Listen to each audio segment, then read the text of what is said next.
Hello everyone, नमस्कार। एक बार फिर से आप सभी का बहुत बहुत स्वागत है लोधे क्लासेस के यूट्यूब प्लेटफॉर्म पर।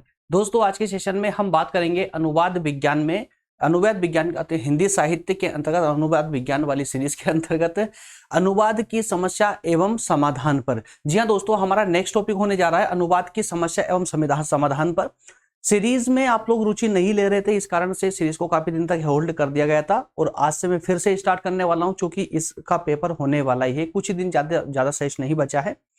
तो प्लान कुछ ऐसा है कि आपके एग्जाम तक इस वाले पार्ट को कंप्लीट कर लेंगे, लेकिन इसमें आप लोगों की रुचि लेना बहुत ज्यादा आवश्यक है। अगर आपकी रुचि बनी रहेगी तो सेशन कंटिन्यू रहेगा।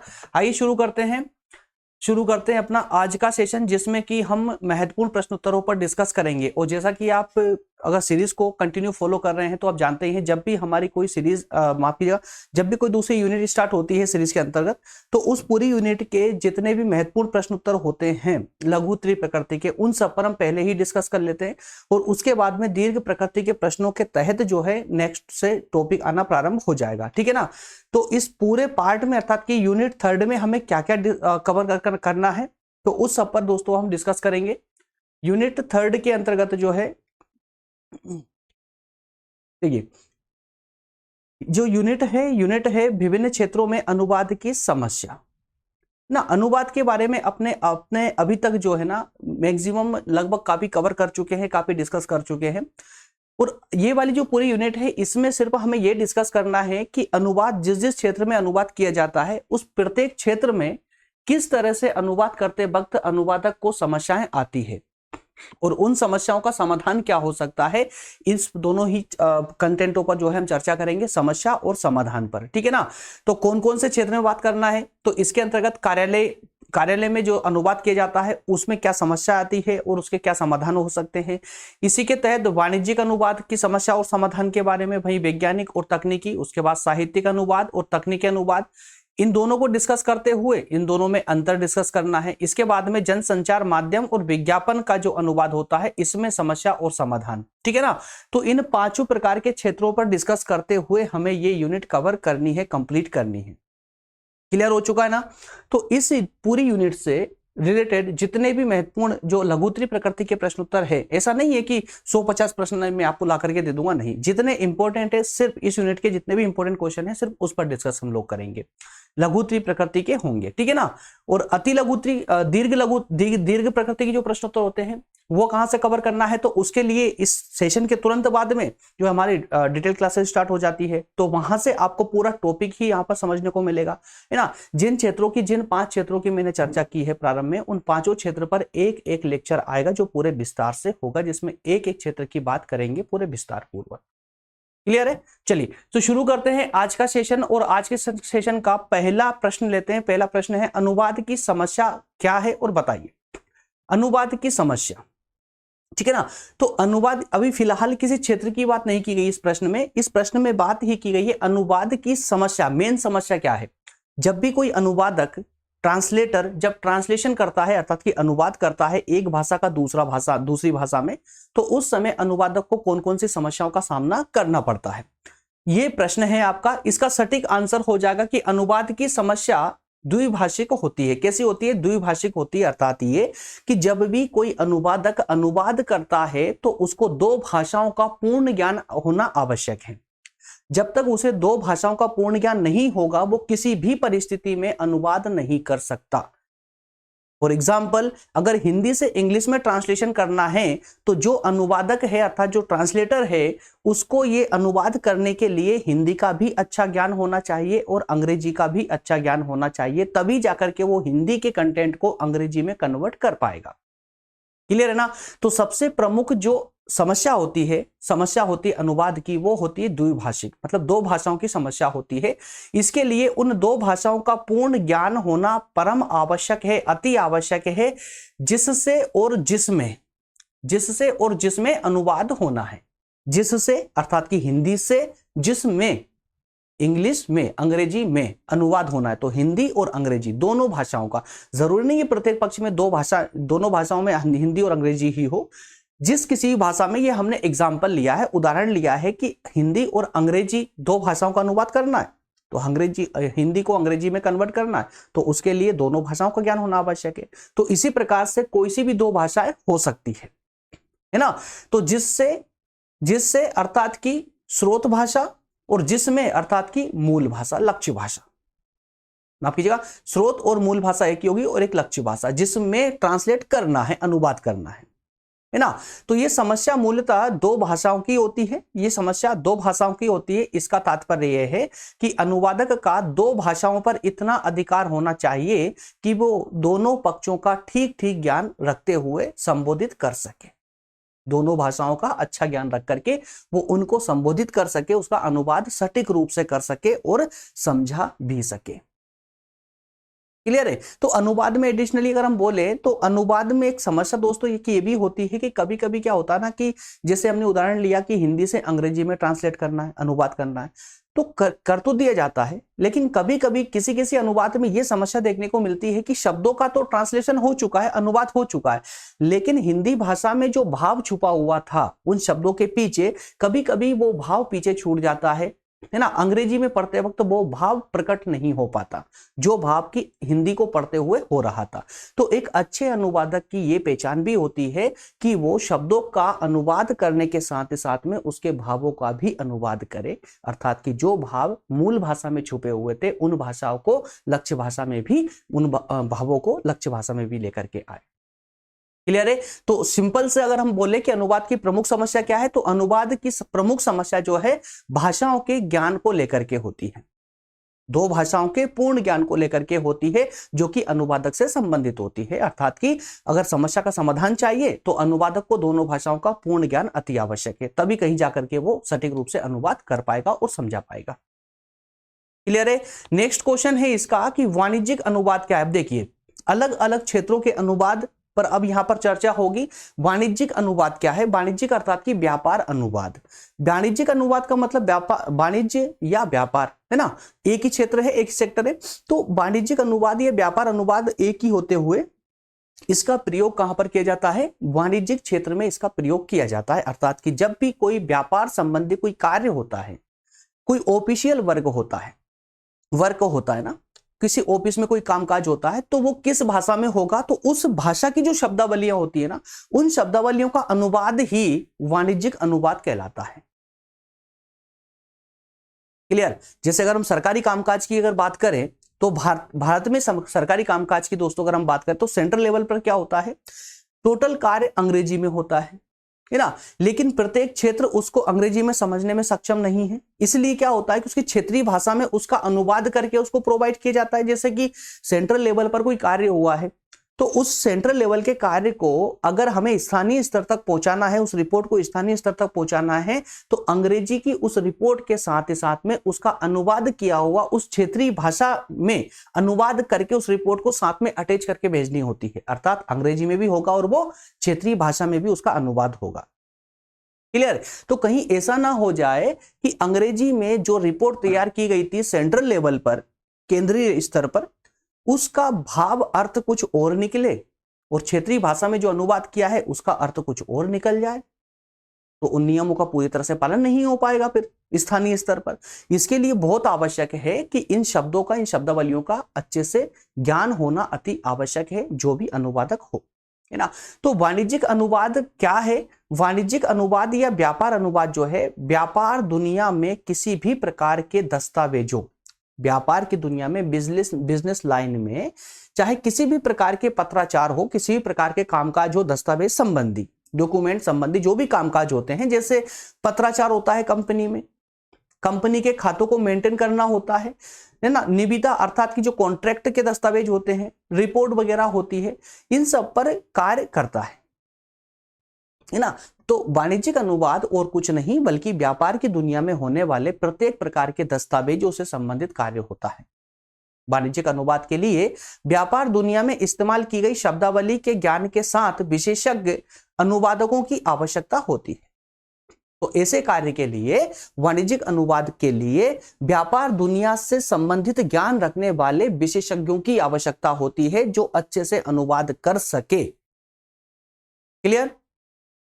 यहां तक कोई डाउट नहीं है ना? चलिए अगर आगे बढ़ते हैं, यहां तक कोई डाउट नहीं है, कोई प्रॉब्लम नहीं है। नेक्स्ट क्वेश्चन है साहित्यिक अनुवाद की प्रमुख समस्या क्या है। साहित्यिक अनुवाद की, अभी हमने वाणिज्यिक अनुवाद की बात की है, बिजनेस लाइन की बात की है, अब हम बात करेंगे साहित्य के अनुवाद की, है ना, कि साहित्यिक क्षेत्र में जो भी अनुवाद किया जाता है, जैसे गद्य का पद्य में या पद्य का गद्य में, है ना, कहानी का निबंध में, निबंध का कहानियों में, या अन्य किसी में भी।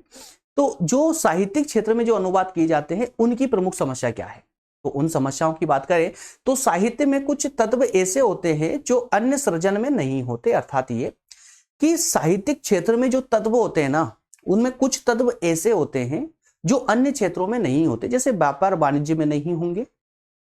समझ पा रहे हैं? तो यहां पर साहित्यिक क्षेत्र में कुछ तत्व ऐसे होते हैं जो अन्य क्षेत्रों में नहीं होते, जिन्हें अनुदित करना बहुत कठिन होता है, जिनको प्रेजेंट करना अर्थात कि दूसरी भाषा में प्रेजेंट करना बहुत कठिन हो जाता है।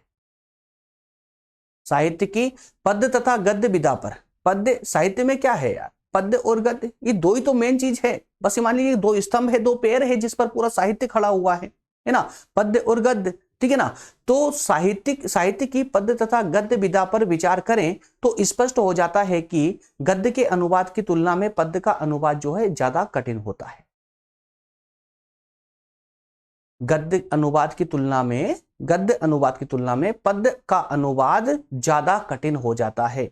पद्य के अंतर्गत आने वाली विधा कविता का जो अनुवाद बहुत कठिन होता है, अर्थात कहें कि बहुत बड़ी चुनौती है कविता का अनुवाद करना, क्योंकि कविताओं में सिर्फ शब्दों ही नहीं बल्कि उसके साथ उसका प्रमुख भाव छुपा होता है, जो भाव एक लेखक जो है ना, जो भाव प्रकट करना चाहता है उस कविता के माध्यम से, पाठक के मन में जो भाव उत्पन्न करना चाहता है वो प्रमुख भाव ही होता है उस कविता के अंदर।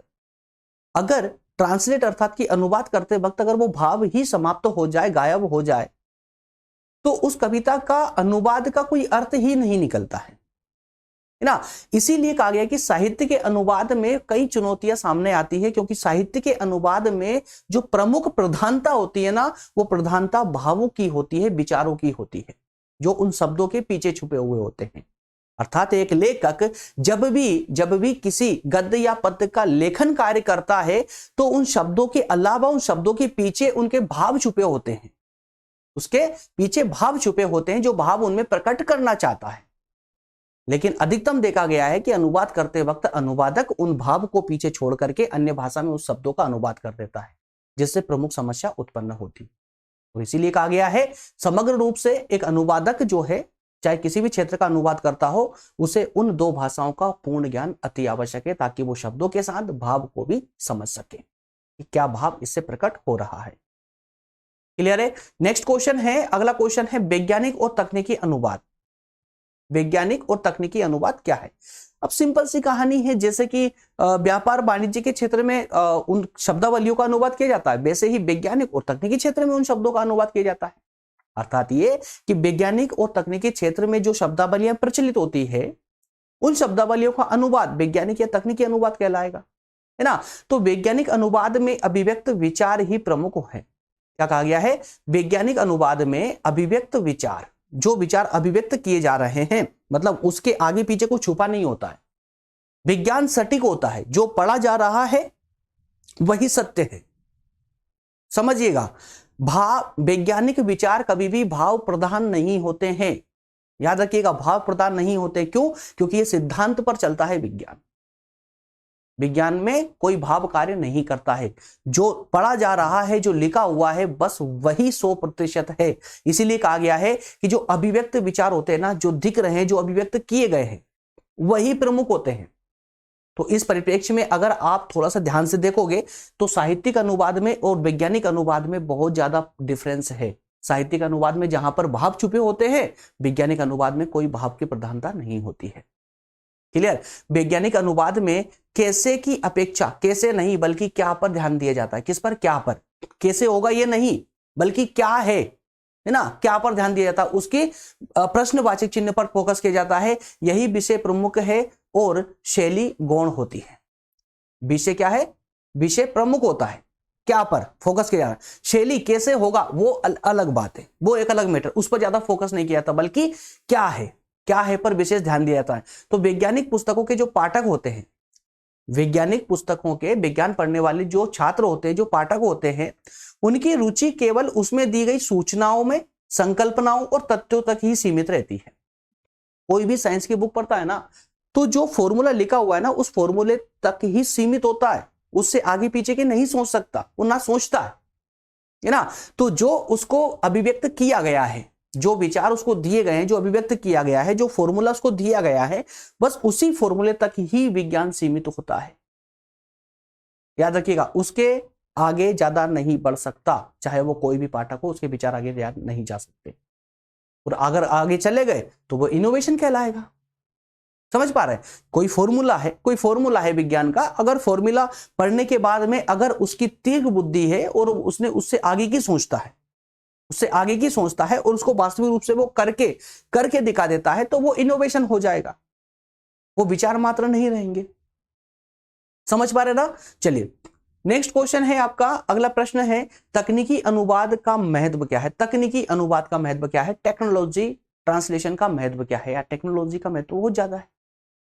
चाहे किसी भी क्षेत्र में देखिए, आज प्रत्येक क्षेत्र को तकनीकी की आवश्यकता है कि नहीं? टेक्नोलॉजी की आवश्यकता कौन से क्षेत्र को नहीं है बताइए ना? प्रत्येक क्षेत्र में टेक्नोलॉजी की आवश्यकता है। आप कभी सोच नहीं सकते थे कि टीचिंग सेक्टर में भी टेक्नोलॉजी का बहुत ज्यादा महत्व बढ़ सकता है, लेकिन आज के जमाने में बिना टेक्नोलॉजी के स्टडी ही संभव नहीं हो पा रही है। आज मैं आप तक पहुंच बना पा रहा हूं, कैसे? टेक्नोलॉजी के कारण। समझ पा रहे ना? तो टेक्नोलॉजी का बहुत ज्यादा इंपॉर्टेंस आज की दुनिया में बढ़ चुका है, वर्तमान में बढ़ चुका है और प्रत्येक क्षेत्र में बढ़ चुका है। इसलिए तकनीकी अनुवाद का महत्व भी बहुत ज्यादा है। तकनीकी अनुवाद सेवाएं बहुत ज्यादा महत्वपूर्ण हो चुकी है। क्यों? क्योंकि वे सुनिश्चित करती है कि आपको अपने दस्तावेजों पर गुणवत्तापूर्ण कार्य मिले। चाहे आप किसी भी क्षेत्र से संबंधित हो, प्रत्येक क्षेत्र में जो अनुवाद किया जा रहा है, वो अनुवादक के जो दस्तावेज है, वो दस्तावेज अगर गुणवत्तापूर्ण क्वालिटी के साथ अगर आपको मिलेंगे, तो आपके कार्य को वो और ज्यादा आसान बना देंगे। हो सकता है कि अनुवाद से पहले, इस गुणवत्तापूर्ण अनुवाद से पहले आपकी फाइल 100 पेज की रही हो, किसी कंपनी की रिपोर्ट फाइल 100 पेज की रही हो सकता है उसमें टेक्नोलॉजी को एडॉप्ट कर लिया और वो 100 पेज की फाइल मात्र 3 पेज की फाइल बनकर रह गई हो, और देखा आपको वही रिपोर्ट में सब कुछ इंफॉर्मेशन वही मिल रही है, बस आपका जो लेंथ थी वो लेंथ कम हो चुकी है। क्या है ये? टेक्नोलॉजी है। क्यों? क्योंकि आपको अब टेक्नोलॉजी को एडॉप्ट करने के बाद में क्या हुआ? गुणवत्तापूर्ण सामग्री मिल रही, गुणवत्तापूर्ण दस्तावेज मिल रहे हैं। समझ पा रहे ना? तो स्वास्थ्य सेवा से लेकर के रियल एस्टेट तक सभी उद्योगों में ये बहुत ज्यादा आवश्यक बन चुकी है ना? स्थानीय हो या अंतरराष्ट्रीय, प्रत्येक स्तर पर तकनीकी दस्तावेज की आज आवश्यकता पड़ती ही पड़ती है, चाहे वो स्थानीय कार्य हो, चाहे वो अंतरराष्ट्रीय स्तर का कार्य हो। प्रत्येक स्तर पर तकनीकी दस्तावेज आज आवश्यक बन चुके हैं। तकनीकी नहीं होगी तो वो उबाऊ हो जाएगा, वो दस्तावेज कौन पढ़ेगा इतनी मोटी मोटी फाइलों को? ठीक है ना? चलिए अगला प्रश्न है, नेक्स्ट क्वेश्चन है, बहुत प्यारा प्रश्न है पुनरीक्षण का। क्या है पुनरीक्षण का मतलब क्या होता है? ये मेरे ख्याल से अब तक आप बहुत बेहतर तरीके से समझ चुके हैं, क्योंकि इससे पहले जो मेरे सेशन हुए हैं उसमें मैंने कई बार आपको, कम से कम अभी से जब से मैं पढ़ा रहा हूं ना, लगभग 10 बार, कम से कम 10 सेशन पुनरीक्षण पर हो चुके हैं मेरे अभी तक। इस पुनरीक्षण को मैंने पॉलिटिकल साइंस के अंदर भी पढ़ाया है, इस पुनरीक्षण को मैंने इतिहास के अंदर भी पढ़ाया है, सोशियोलॉजी में भी पढ़ाया है, और आज जो है हिंदी साहित्य में भी पढ़ा रहा हूं। और इससे पहले इस सीरीज में भी एक बार पुनरीक्षण में आपको बता चुका हूं, बताया ना, 10 से ज्यादा ही मैं इसको पढ़ा चुका हूं। पुनरीक्षण का मतलब सिंपल सा होता है, कोई कार्य आपने किया, उसको लेकर के एक फाइल तैयार कर ली, एक पूरा प्रोजेक्ट बना लिया, ठीक है ना? प्रोजेक्ट बनाया, पूरा कंप्लीट हो चुका है, अब उसकी रीचेकिंग करनी है आपको। होता है ना, कोई कार्य आप करते हो, कोई जैसे आप नोट्स बना रहे हो, है ना, किसी पर आपने नोट्स बनाया, कोई हो सकता है कि आज के टॉपिक पर आप नोट्स बना रहे हो, नोट्स तैयार कर रहे हो, एक बार आपने नोट्स तैयार कर लिया पूरा, ठीक, कंप्लीट हो चुका है, तो अब वापस से उसको चेक करते हो कि ठीक है या नहीं है, कहीं पर मैंने कोई गलती तो नहीं कर दी है। तो जो वो रीचेकिंग होता है ना, उसी को हम पुनरीक्षण कहते हैं, रीचेकिंग को ही पुनरीक्षण कहा जाता है, ठीक है ना? तो पुनरीक्षण से क्या अभिप्राय है? प्रश्न है आपका, अनुवाद में इसका क्या महत्व है? पुनरीक्षण का अनुवाद में क्या महत्व है? बहुत है भैया, ऊपर उपयुक्त उदाहरणों की सहायता से इसको स्पष्ट कीजिए। चलिए आइए प्रश्न पर आते, आंसर पर आते डायरेक्ट। पुनरीक्षण तथा समीक्षा देखने में दोनों एक जैसे लगते हैं, पुनरीक्षण और समीक्षा दोनों देखने में समानार्थी है, बहुत कम डिफरेंस इनके अंदर पाया जाता है। इसी कारण से यहां पर एक भ्रम, एक कंफ्यूजन क्रिएट हो जाती है। इसलिए अनुवाद के संदर्भ में पुनरीक्षण महत्वपूर्ण अभिव्यक्ति है। पुनरीक्षण महत्वपूर्ण अभिव्यक्ति है क्योंकि प्रक्रियात्मक अथवा परिभाषिक शब्दावली के उपयोग वाले अनुवाद क्षेत्रों जैसे वैज्ञानिक क्षेत्र, तकनीकी, प्रशासनिक हो, विधिक क्षेत्र या अन्य सूचना प्रधान साहित्य के क्षेत्र हो, इन सब में पुनरीक्षण का तात्पर्य नई वस्तु की रचना करने करने की योग्यता से है। क्या कहा जा रहा है कि पुनरीक्षण का जो कार्य होता है अनुवाद के क्षेत्र में, पुनरीक्षण एक बहुत अच्छी या बहुत महत्वपूर्ण अभिव्यक्ति बन चुकी है क्योंकि प्रकार्यात्मक और परिभाषिक जो शब्दावली होती है, प्रत्येक क्षेत्र से संबंधित जो शब्दावलियां होती है जिनका प्रयोग उनमें किया जाता है, जिनको परिभाषा के रूप में प्रयोग किया जाता है, ऐसी शब्दावलियों के उपयोग वाले जो अनुवाद के क्षेत्र होते हैं, अलग अलग क्षेत्र जो मैंने आपको बताए हैं अभी तक के, उन प्रत्येक क्षेत्रों में पुनरीक्षण का तात्पर्य जो होता है ना, वो नई वस्तु की रचना करने की योग्यता से होता है कि जो कार्य किया गया है उस कार्य को अच्छे से एनालाइज करके उसमें क्या नया किया जा सकता है। अगर ये नए करने की योग्यता आपके अंदर आ चुकी है, आपके अंदर अर्थात कि अनुवादक के अंतर्गत आ चुकी है, तो वही पुनरीक्षण यहां पर कहलाएगा। यदि कोई व्यक्ति नई वस्तु का निर्माण करता है, खोज करता है नई वस्तु की, या फिर कोई समस्या का समाधान लेकर के आ जाता है, उसका तरीका निकाल लाता है, तो कहा जाएगा कि वह आदमी सृजनात्मक है। क्या है? सृजनात्मक है, क्रिएटिव है। समझ पा रहे हैं? चाहे आपने इनोवेशन कर दी हो, कोई नई वस्तु को खोज लिया हो, या कोई समस्या थी जो लंबे समय से चली आ रही थी, उस समस्या का समाधान आप लोगों ने निकाल लिया हो, तो आप क्या होंगे? क्रिएटिव होंगे अर्थात कि सृजनात्मक होंगे। ऐसे अनुवादक कहा जाएगा। क्लियर है? तो पुनरीक्षण का अर्थ सिंपल सा है, कुछ भी नहीं, सिंपल सा है। अनुवाद का प्रयोग चाहे किसी भी क्षेत्र में किया जा रहा हो, उस प्रत्येक क्षेत्र में यदि अनुवादक कुछ नया करने की क्षमता रखता हो, तो उसी क्षमता को यहां पर जो है पुनरीक्षण का नाम दिया जा रहा है। याद रखिएगा। और जो भी अनुवादक कुछ नया कर सकता है, उसके अंदर योग्यता है नया करने की, तो ऐसे अनुवादक को हम सृजनात्मक कहेंगे। क्या कहेंगे? क्रिएटिव कहेंगे। क्लियर? चलिए अगले क्वेश्चन पर मूव करते हैं। नेक्स्ट प्रश्न है, अनुवाद के लिए आवश्यक भाषा क्या है? अनुवाद के लिए आवश्यक भाषा क्या है? आवश्यक भाषा, तो देखिए अनुवाद के लिए आवश्यक भाषा का मतलब कौन कौन सी भाषा आवश्यक है अनुवाद के लिए? तो ये तो बच्चों वाला प्रश्न है यार। अनुवाद करना है तो दो भाषा आवश्यक है। जिस भाषा से अनुवाद किया जाना है एक वो भाषा चाहिए, और एक जिसमें किया जाना है वो भाषा चाहिए, है ना। इसका मतलब एक मूल भाषा चाहिए और एक स्रोत, माफ कीजिए, एक मूल्य भाषा चाहिए। मूल भाषा को हम स्रोत भाषा कहते हैं ना। तो एक मूल भाषा और एक लक्ष्य भाषा। मैं फिर से एग्जांपल रिपीट करूंगा। जैसे कि अगर हिंदी को हमें अंग्रेजी में ट्रांसलेट करना है, हिंदी का कंटेंट है अंग्रेजी में ट्रांसलेट करना है, तो दो भाषाओं की आवश्यकता पड़ेगी ना, एक हिंदी की और एक अंग्रेजी की। सिंपल है। तो जो हिंदी भाषा होगी वो हमारी मूल भाषा या स्रोत भाषा कहलाएगी, वहीं जो अंग्रेजी होगी वो हमारी लक्ष्य भाषा कहलाएगी। क्लियर? तो जिस भाषा से अनुवाद किया, भाषा से, है ना, जिस भाषा से अनुवाद किया जाता है वह मूल भाषा या स्रोत भाषा कहलाती है। जैसे हिंदी, है ना, फॉर एग्जांपल। और उससे जिस नई भाषा में, है ना, नई भाषा में अनुवाद किया जाना है वह प्रस्तुत भाषा या लक्ष्य भाषा कहलाएगी। जैसे हमारे एग्जाम्पल के अनुसार अंग्रेजी भाषा।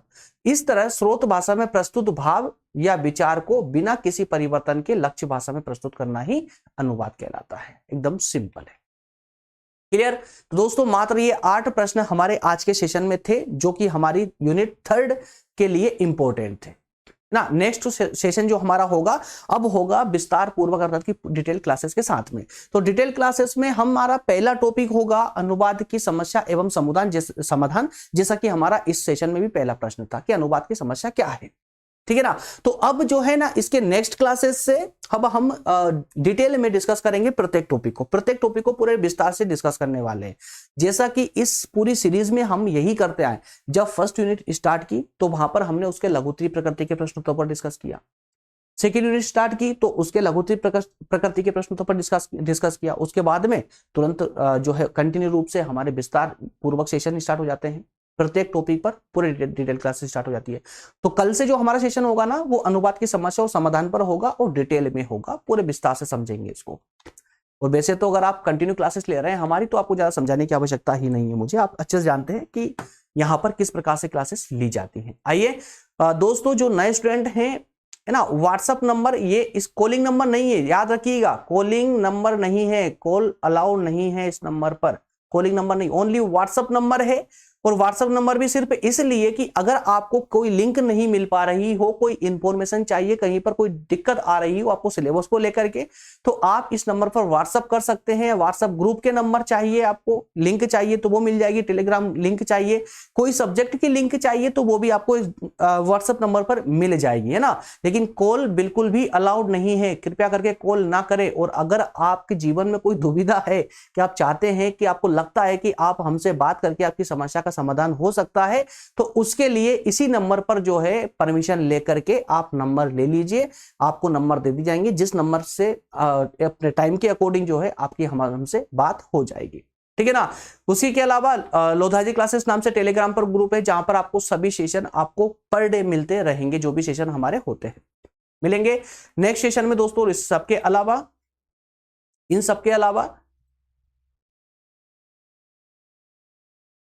अलावा दोस्तों आपके पास में जो है अन्य सोशल मीडिया प्लेटफॉर्म भी, जहां पर आप हमको फॉलो कर सकते हैं। मिलेंगे नेक्स्ट सेशन दोस्तों, तब तक आप सभी का धन्यवाद, थैंक यू।